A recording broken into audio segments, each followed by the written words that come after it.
ಹನುಮಂತನು ಹಿಂದೂ ಪುರಾಣಗಳಲ್ಲಿ ಅತ್ಯಂತ ಪ್ರಭಾವಶಾಲಿಯಾದ ದೇವತೆಗಳ ಪೈಕಿ ಒಬ್ಬ. ಅವನ ಶಕ್ತಿ, ಧೈರ್ಯ ಮತ್ತು ಭಕ್ತಿ ದ್ರಾವಕವಂತಿಕೆಯಾಗಿದ್ದು ಅವನ ಜೀವನದಲ್ಲಿ ಹಲವಾರು ಅದ್ಭುತ ಘಟನೆಗಳು ಸಂಭವಿಸಿವೆ. ಹನುಮಂತನು ಅಂಜನಾದೇವಿಯ ಮತ್ತು ವಾಯುದೇವನ ಮಗನಾಗಿ ಜನಿಸಿದ್ದಾನೆ. ಪ್ರಾಚೀನ ಕಥೆ ಪ್ರಕಾರ ಅಂಜನಾ ಹಿಂದೆ ಅಪ್ಸರೆಯಾಗಿದ್ದು ಋಷಿಯ ಶಾಪದಿಂದ ಭೂಮಿಯ ಮೇಲೆ ವಾನರ ರೂಪದಲ್ಲಿ ಜನಿಸಿದ್ದಳು.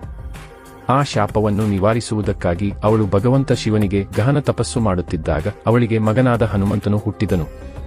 ಅಂಜನಾದೇವಿ ತನ್ನ ಮಗನನ್ನು ಅಪಾರ ಪ್ರೀತಿಯಿಂದ ಬೆಳೆಸಿದಳು.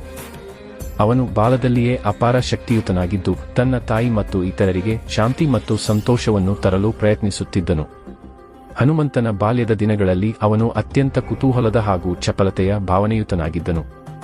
ಒಂದು ದಿನ ಅವನು ಆಕಾಶದಲ್ಲಿ ಸುಧಾರವಾಗಿ ಕಾಣುತ್ತಿದ್ದ ಸೂರ್ಯನನ್ನು ಹಸಿವಿನಿಂದಲೋ ಅಥವಾ ಆಟದ ಹೆಜ್ಜೆಯಿಂದಲೋ ವಿಸ್ತಾರವಾದ ಮಾಂಸದಂತೆ ಭಾವಿಸಿ ಅದನ್ನು ಹಿಡಿಯಲು ಹೊರಟನು. ತನ್ನ ಅಪಾರ ಶಕ್ತಿಯನ್ನು ಬಳಸಿ ಆಕಾಶದೊಳಗೆ ಹಾರಿ ಸೂರ್ಯನನ್ನು ಹಿಡಿಯಲು ಪ್ರಯತ್ನಿಸಿದನು. ಇದರಿಂದ ದೇವರುಗಳ ಸಂಕಟ ಉಂಟಾಯಿತು.